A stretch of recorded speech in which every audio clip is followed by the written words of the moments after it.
அழகிருந்தால் ஆபத்து உண்டு என்று பெரியவர்கள் சொல்வார்கள். இந்த வார்த்தைகள் மகாபாரதத்தில் அர்ஜுனனுக்கும் பொருந்தும் என்று தெரிகிறது.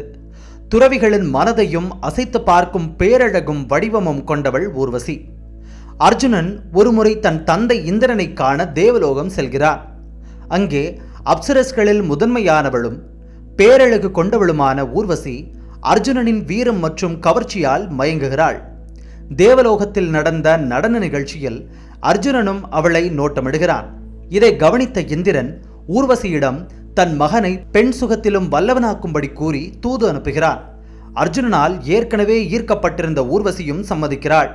காமதேவனால் உந்தப்பட்ட அவள் மன்மதனின் அம்புகளால் துளைக்கப்பட்ட இதயத்துடன் அர்ஜுனனிடம் சென்று தன் காதலை வெளிப்படுத்தி தன்னுடன் இணைய அழைப்பு விடுக்கிறாள். ஆனால் அர்ஜுனன் அவளை ஏற்க மறுத்துவிட்டார்.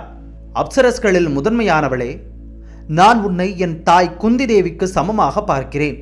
ஆகையால் இத்தகைய எண்ணத்துடன் என்னை அணுகுவது தவறு என்று கூறினார்.